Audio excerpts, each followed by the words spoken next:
Kidney stones and heart attack risk. How water can prevent kidney stones and heart attacks.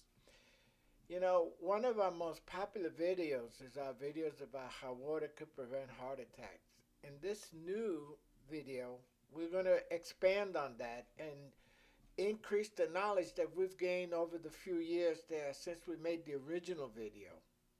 The first thing is heart attacks. Most heart attacks occur in the morning, usually between 6 a.m. and noon.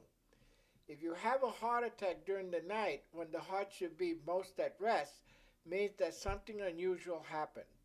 Current research is indicating that sleep apnea can be to blame for nighttime heart attacks. And what is sleep apnea? Sudden drops in blood oxygen levels that occur during sleep apnea increase blood pressure and strain the cardiovascular system. Obstructive sleep apnea might also increase your risk of recurrent heart attack, stroke, and abnormal heartbeats such as atrial fibrillation. People who have obstructive sleep apnea when a person stops breathing for periods during sleep have a greater risk of sudden cardiac death, according to a study published online in the journal American College of Cardiology. In that time, 142 patients died of a sudden heart attack death. Obstructive sleep apnea. During sleep, gravity and muscle relaxation allows the tongue and surrounding soft tissues to fall back into the throat area, obstructing airflow. So, you should have what's called sleep study done if you feel that you're suffering a lot of migraine headaches, if you're having sleepless nights, if you're having a lot of heart pressure.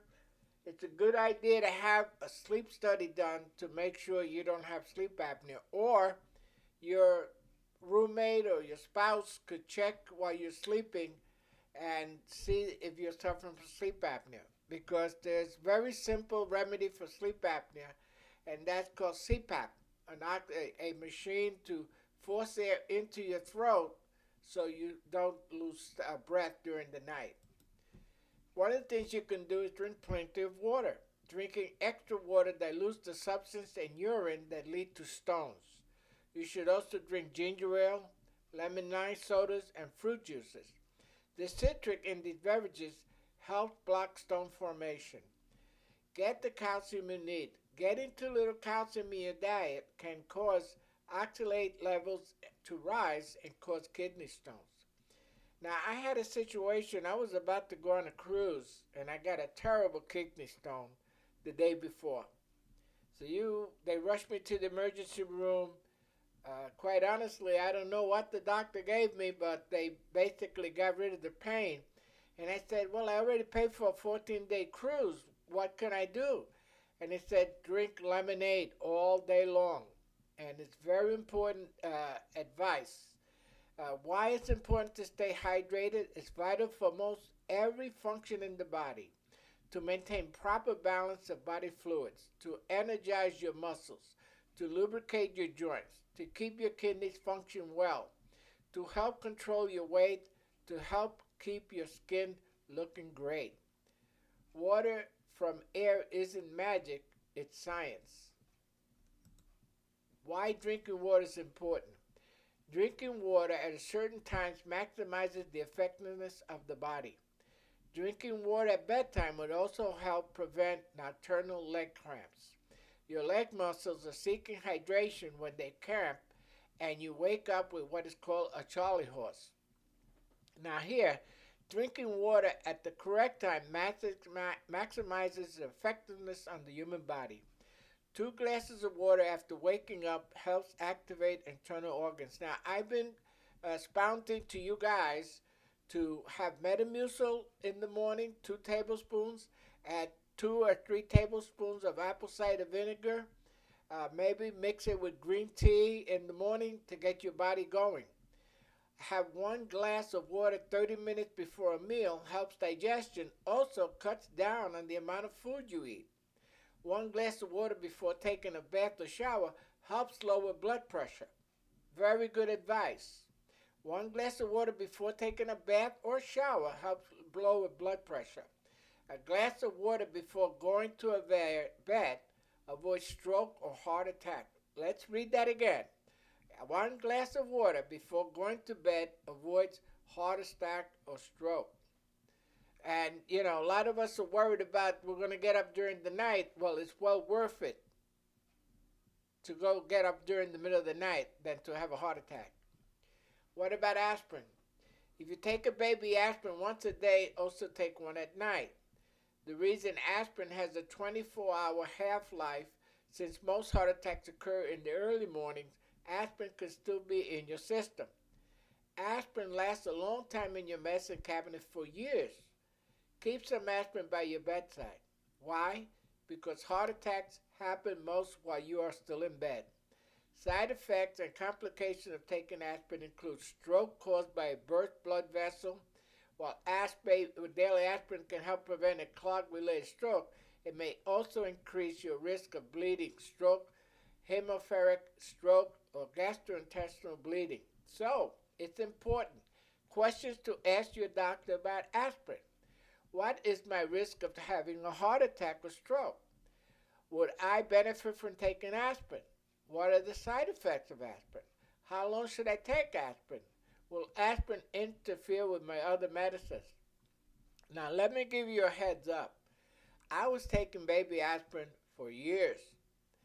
And unbeknownst to me, I had created an ulcer because aspirin eats away at the lining of your intestines. I fainted because I had been losing blood and was not aware of it. When I finally got to my primary physician, she said to me, "Bill, you were operating as a doctor without a license. You were self-prescribing aspirin to yourself when in reality you didn't need it." So an important word of advice. Talk to your doctor about taking aspirin. What we're saying in this video is keep a bottle of aspirin by your bedside. If you were to have a heart attack, having it readily handy would help you save your life. Also, it's important to, if you are having a heart attack, call someone immediately, go to your door, open the door, don't stay in bed, get up from the bed, sit down by the door so emergency responders could get into you and help you. So don't stay in bed, get up, sit in a chair, call 911 or call whoever you be your first responder and wait by the door for them to come get you. Very important advice. What to drink. Drink plenty of fluids, particularly water. Eat less salt. In fact, I don't have table salt. Have only 2 or 3 servings a day of foods that have a lot of calcium, such as milk, cheese, yogurt, and oysters, and tofu. Eat lemons or oranges or drink fresh lemonade. Now, this is what the doctor told me on that cruise, and it sure helped me because I had no further problems. Eat lemons or oranges or drink fresh lemonade. Limit how much protein you eat.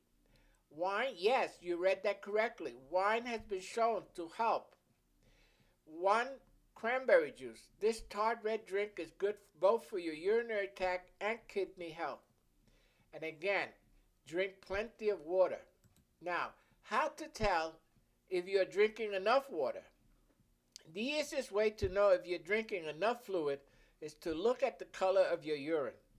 If you're drinking enough water, your urine will be clear or pale yellow. A darker yellow means you aren't drinking enough water. Other signs: persistent bad breath. Water is essential for saliva production and helps rinse away bacteria so you can maintain healthy teeth and gums. Fatigue. Not drinking enough water can cause an overall fluid loss in the body. Frequent illnesses, constipation, poor skin health, sugar cravings, decreased urination. All these are symptoms of not drinking enough water. But the easiest way is just to look at the color of your urine. And if your color of your urine is yellowish brown, pinkish red, blue or green, or foamy, or dark yellow, you're not drinking enough water. Transparent, pale yellow, or transparent yellow is normal. So drink water. Try to keep it as a pale yellow, a transparent yellow, but avoid the dark colors. If you see dark colors in your urine, you better start drinking more fluids, start drinking lemonade, drinking more citrus items, and get back into the right level of health. Okay, please subscribe, like, and share. Like us on Facebook, like us on Twitter. Put the bell on YouTube to be notified every time we put out a new video. And again, we work very hard to bring you this information, to share all the good news out there available to keep you healthy and giving you a better life. So share it with everyone on your mailing list. Put it out there on Facebook. Put it out on YouTube. Share all our information. See you on the next video. Please go to our website for further information. Bye-bye.